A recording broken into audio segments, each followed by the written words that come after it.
Mm-hmm. Yeah. Yeah. Perfect. Okay. So ask me the first question Okay, again. Yeah. So Karen, when did you first realize that you had an addiction? Okay, so I never realized I was addicted until I actually tried to stop. And so, for the longest time I was using, and I saw some problems with it, and I saw myself getting into trouble with people and places and stuff. But then when I finally decided I should stop maybe I'd feel better, then I realized I actually couldn't stop. So I couldn't even make it to lunch. So that by then I realized, okay, now I'm addicted, but that's very, very far in the process. I don't even think you welcome it or not. It just is there, and so it just seems to be the normal thing to do. The only time you wish you don't have it is when you get into trouble. So when you've done something that you regret the next day, or you've gotten yourself into trouble in some way, then you feel like, oh, maybe the drugs isn't a great thing. But any other time, you want to be using because you feel better. Almost not like being under the control of the drugs, but more of this matter of having no other way to cope. So I couldn't cope with my life, and I didn't know how to cope, and I started using very young. I was 13. And so rather than learning to cope, I used the drugs. And that seemed to allow me to cope better with life. And eventually, the only way you're normal is if you're using. So then if you're not using, you don't look normal. So for instance, I worked in a bank for 13 years and I used every day, but for 3 days, different days that I didn't. And on those 3 different occasions, they thought I was using. I think it depends on how far the addiction's progressed and what's all behind the addiction. Because again, a lot of people think that people just start using for fun and they get addicted. Those people usually don't get addicted. The person that gets addicted is somebody that has something wrong to begin with. Something isn't working. They've grown up in a very dysfunctional family, or they've not learned how to function, and so then they start using as a way of coping. So it's a different thing than, than somebody who's just using for fun. Very few people who just use for fun get addicted unless there's something else underneath it. And so that's usually the reasons why people stay using. And so then to stop on your own, how do you stop on your own if you never learned how to live your life? If you don't know how to live life normally, if you don't know how to problem solve, if you don't know how to get along with other people, you don't know how to deal with your feelings, well, you can't stop on your own unless someone teaches you how to deal with that. So the chances of somebody that's really addicted stopping on their own and becoming healthy are not good. They might stop, but still remain to be somebody who is really psychologically and emotionally very unhealthy. I think that when they're in it, in the heavy part of the addiction, they don't sometimes realize it because they're just chasing the high. And so then they don't realize that this is not a bad life. They have bad moments, but then they get high and they feel better. So they're just chasing the mood change. And so they're not stopping long enough to say, God, this really sucks. And when they do that, it's for brief periods. So if we were going to intervene on somebody, you'd want to get them real quick when they feel that way, except we don't have the resources to do that. So no agency can just take somebody in who's decided today they want to stop. There's no availability. So that's why a lot of people don't stop. We say that self-centeredness is at the core of addiction. So what ends up happening is because your focus is the drug, nothing else is more important than the drug. So your family comes second. Anybody comes second. Your future comes second. Your job comes second. Nothing else is first. Your addiction is first. And that's where you're going to put all your focus. So in essence, it looks very selfish because you'll rip off your family members, you'll manipulate them to get money from them, you'll use them. There seems to be no conscience because the person is chasing the drug. But that's the intensity of the addiction. So people in the harder drugs may prostitute themselves. They'll steal from their families, like rip everybody's electronics off, take the TV, the VCR, everything, sell it for drugs. Person comes home, all their belongings is gone. That person, their family member, has just pawned everything. They're in their purse ripping off their money. They're ripping off a store. They'll go in places, rip off a bunch of stuff, then go out and sell it on the street. You can't leave anything that's just lying about. They'll take it. I mean, they'll take it right in front of you. They'll try and walk off with your VCR while you're sitting there. Some people have different ideas of that. I would not like that to happen because I think all we're doing is then, sinking deeper into addiction. When it's available, then how many more other people are going to get involved in it? And it's not a pleasant thing. To have people addicted is not to our advantage whatsoever, because it increases crime and increases all sorts of difficulty, abuse, violence. All this stuff is increased through the use of any kind of drug. And we could say, oh, if we provided for them, then they won't be stealing. But you have to understand the level that people are acting when they're stoned. It's not safe. And I don't think any drug, including marijuana, and I'm going to say marijuana too, because I see the damage done to young people smoking marijuana, and we're in a big denial about the effects of marijuana on the young developing mind. It definitely affects that brain. And those people, in the end, will have a brain that's not operating at the same level it would have if they were not engaged in smoking pot. No, I don't think they know it all. I don't think they have a clue. I think when they start young, they're curious, and they're trying things. The problem is, if they're a vulnerable person, then that'll turn into an addiction. If they're not vulnerable, it's experimentation, and they'll move on with life. Those are people who have a healthy background and have no need to have to use something to survive. But all the people who are struggling because of their families and the environments they're coming out of, or any other difficulty they might have, ADHD, a mental disorder, are going to turn to addiction in a way that you don't want them to. And all that's the drug does is make those problems worse. There's nothing to help them. Yes, for sure. For sure. So they are living maybe some semblance of happiness, or... When I first drank, that was the first thing I did, I thought, wow, this feels better. Because at least while I'm drunk, I don't feel as bad as when I'm not.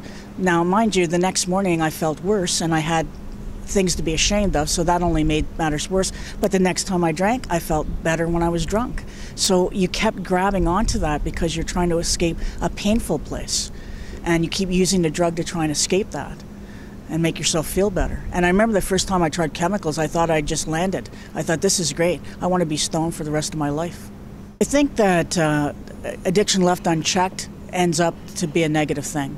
I don't think you're ever going to find positive in it because of the behaviors that it brings out in people. It's going to make life rather miserable, you know, in some shape or form. And if you add kids to the mixture, God help us all, those kids have to grow up with that. I grew up in an addicted family, and it was like hell. It was day after day after day of yelling and screaming and cursing and swearing that you couldn't get away from, and you couldn't shut it off. It was too loud. So to live like that, you know, what kid needs to grow up like that? And lots are growing up in families like that. I think it's much more difficult, although we see people in the field that don't have addiction as a background. The way we can try and help people is by looking at addictive behavior. So addictive behavior is not that uncommon. So people take things to extremes. So some people spend way too much money and they get themselves in debt and they don't seem to stop. That's a type of an addiction. Some people, you know, it's shopping. They can't stop shopping. Or some people it's gambling, which is in fact an addiction. These are all the addictive behaviors. So we can see some people that are experiencing that can understand. There's a fellow called Gabor Mate. He's a Canadian from Vancouver. He's a doctor that works on Vancouver's east side with addiction. And he tried to understand it through his own addiction to buying very expensive pieces of music that would get him into trouble financially.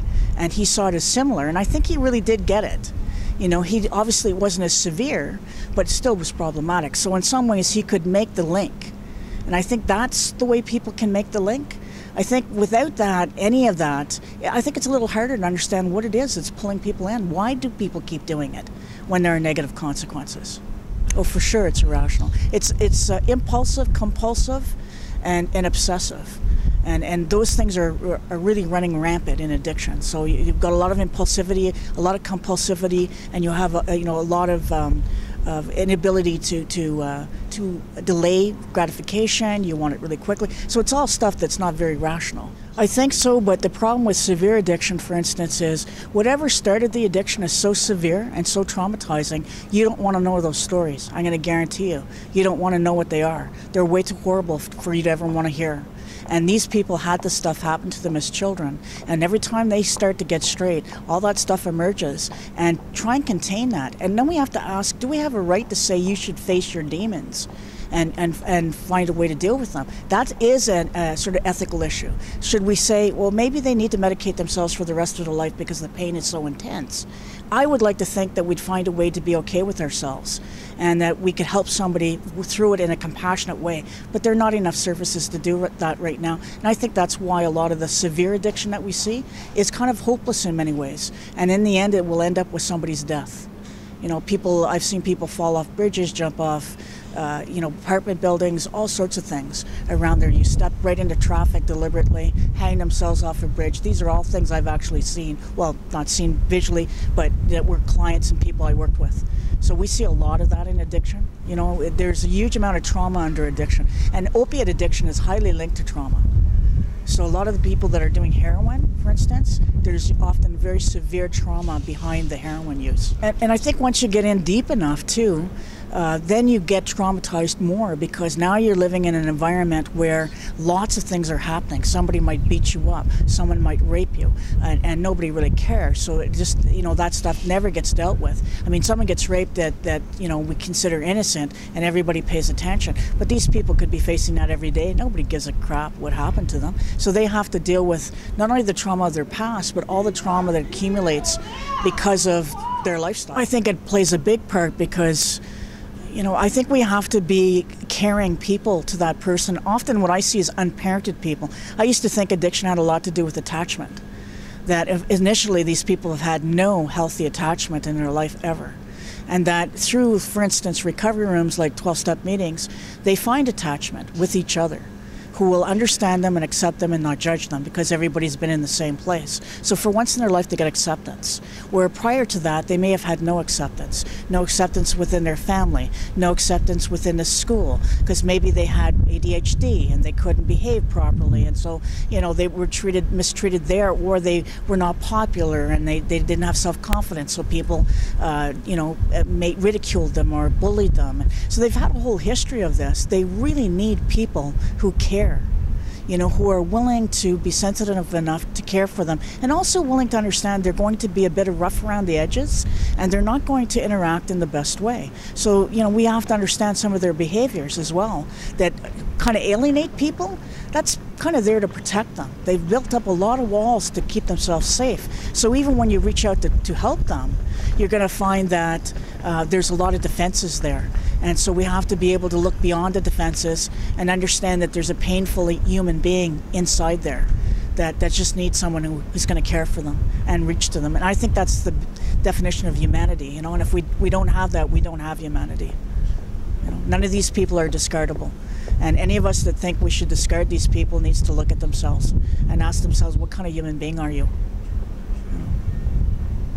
And it's too easy to just discount these people and not realize they are human beings with histories that, maybe if they had a different life, they wouldn't find themselves where they are today. And when do we throw away a human being and consider them not worth saving? I never believe that any person is not worth saving. Every single person we should be reaching out to and trying to help as much as we can.